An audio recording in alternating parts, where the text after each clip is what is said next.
Sekuat-kuat mana pun tetap hati perempuan kan. Masya Allah.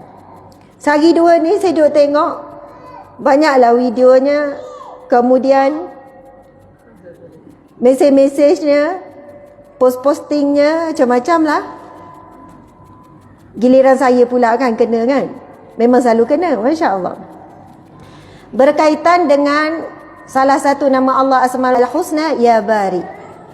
Saya selalu sebut dengan sebutan yang tepat, Ya Bari, iaitu Hamzah, Ya Hamzah, bukan Kaf.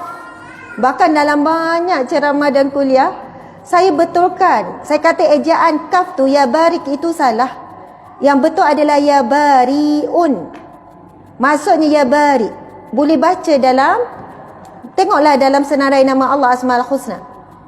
Sebagian ulama menafsir dan menterjemahkan maksud Ya Bari, Allah yang maha menciptakan kehidupan makhluk.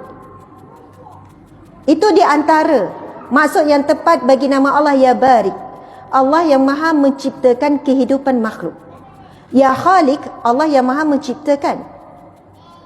Penciptaan, Allah yang menciptakan. Selain daripada menciptakan makhluk, Allah juga menciptakan kehidupan makhluk itu.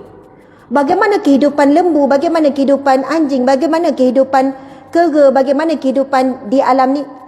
Setiap makhluk ada kehidupannya. Subhanallah. Lepas tu macam-macam lah ya. Akhirnya banyaklah pihak. Ustazah Asma sesat dan menyesatkan ramai orang. Lepas tu saya tengoklah komen, caci, maki, hamu, bla bla bla bla macam-macam. Orang kata Ustazah jangan baca. Saya terbaca. Banyak kali pula tu terbaca.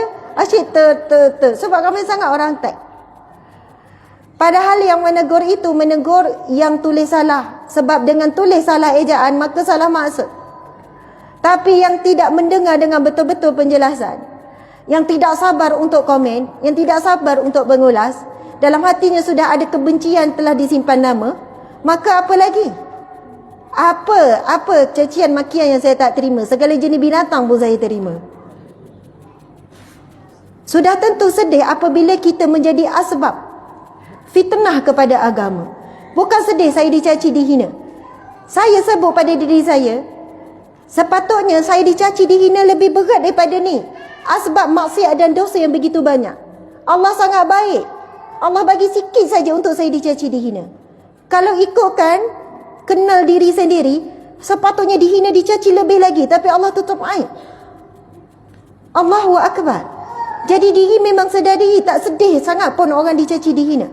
Tapi yang membuatkan saya menangis, saya rasa sedih sangat apabila ummah saling bercakaran, apabila kerana perbuatan yang tidak bertanggungjawab pihak tertentu.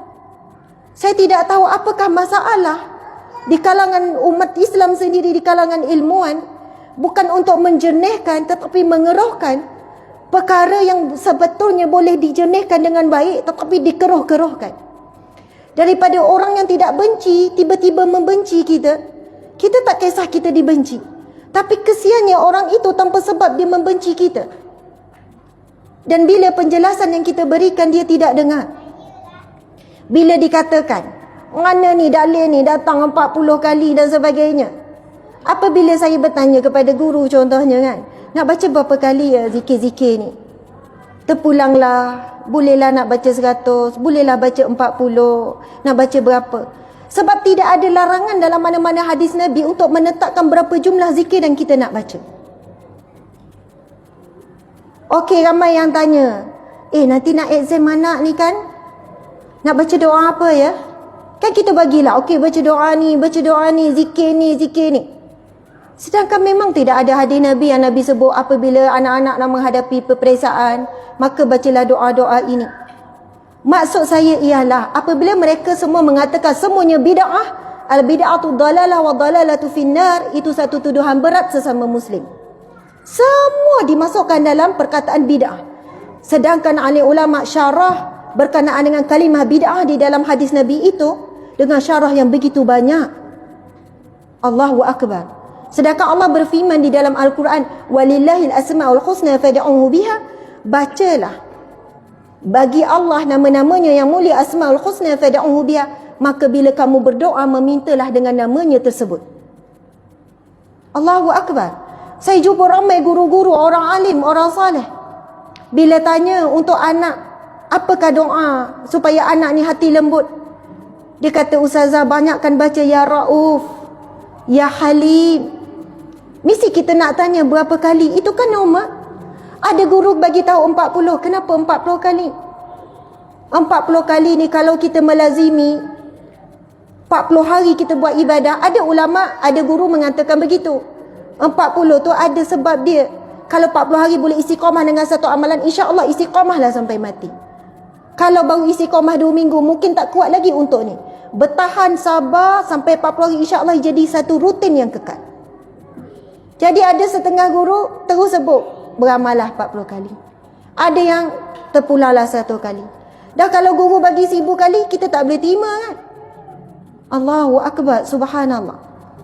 Sebab itu bila saya baca kitab berkenaan dengan Asmaul Husna, kitab-kitab yang muktabar, bagaimana kita nak beramal dengan nama Allah Asmaul Husna, kerana disebut dalam hadis Nabi sallallahu alaihi wasallam, inna lillah tis'atun wa tis'ina isman mi'atan illa wahidan man ahsaha dakhala jannah.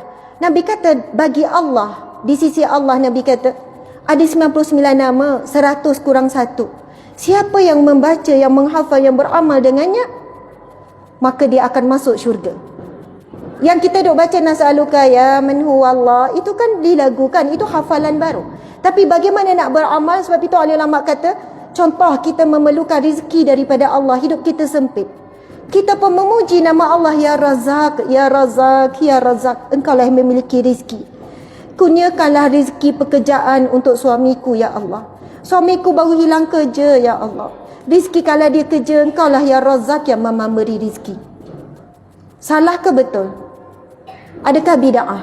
Mana hadis Nabi ni, ayat ni mana-mana ni? Muslimin muslimat, untuk doa bahasa Melayu pun tak ada masalah. Doa bahasa Melayu, bukankah kita buat ayat sendiri? Ya Allah, begini, begini, begini. Bukan sekadar kita reka, bukan kita reka doa baru, memang dibenarkan. Bahkan Allah berfirman di dalam Al-Quran, berzikirlah sebanyak-banyaknya dengan pelbagai zikir. Jadi begitu antara kaifiat. Ada kaedah-kaedah alim ulama terdahulu bila menceritakan, bila mensyarahkan nak beramal kaifiat zikir ni sekian-sekian. Jadi Allahu Akbar, muslimin muslimat. Sebab itu bila saya bagi tahu suami, saya menangis-menangis. Saya kata bukan sebab saya rasa saya dihina, dicaci, tak apa. Tapi kasihan. Ada yang mesej, Ustazah, baru saya tahu selama ni yang saya beramal tu sesat. Ustazah dah ajar-ajar sesat. Selama ni saya kata, ya Allah, kasihannya ramai orang salah faham. Kenapa? Apa yang salahnya mengulang-ulang menyebut nama Allah Ya Bari? Itu nama Allah. Ejaan saja yang salah, yang perlu dibetulkan ejaan. Tetapi ditambah sehingga melihatkan menyebut nama Allah yang demikian itu salah. Allahu Akbar, subhanallah, berpecahlah itu, ini, begitu, begini. Sebab itu bila berlaku pergaduhan di antara ilmuwan ahli ulama, saya tak masuk campur, saya tak akan tulis, saya tak akan sebut saya sokong yang ni, saya sokong yang ni, saya akan elakkan. Sebab ingin mengelaknya daripada perpecahan terus berlaku, terus merebak.